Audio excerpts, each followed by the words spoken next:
muscles from push-ups and dumbbells.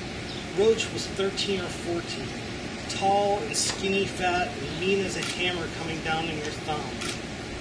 We sat on our BMX bikes, 2 homemade numbers pulled together from old parts we mooched or stolen.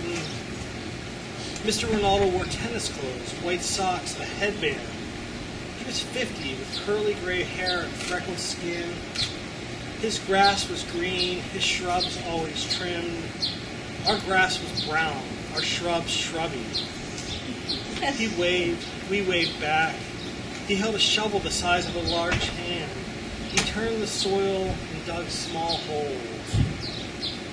What kind of asshole plants flowers? Roach said. Roach lived with his mom, who worked as a waitress at Ben Groves. Roach's dad was somewhere. My dad worked in a factory.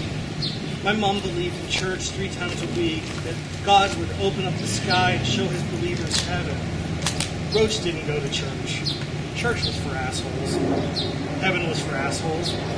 Factories for assholes. Roach knew the world was a terrible place. I couldn't name any of the flowers Mr. Ronaldo did.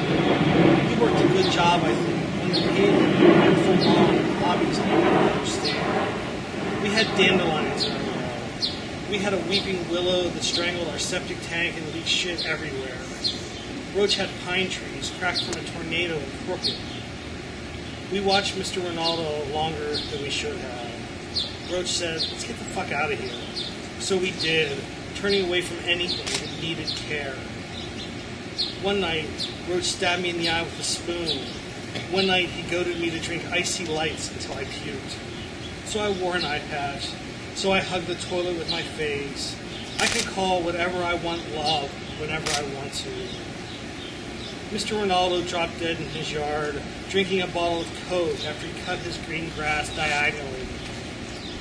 I think Roach is in Chicago now, a supervisor for a packing company, a man who shouts down other men who unload trucks and throw boxes for a living. I have whiskey barrels and petunias in my yard and 2 red flower pots of dahlias standing tall. I hope Roach has flowers, as many as he wants, in a summer filled with some kind of love. Look around. Here is a garden growing cabbage. Here are roses pushing through chicken wire. You can drop a disco ball in the garden and call it a flower. You can plant an old metal pig with tarnished wings. Maybe Roach would punch me still. I am 43 and 1/2 years old and finally alive enough to not be embarrassed by beauty. Flowers are for people who love flowers. Assholes are for us all.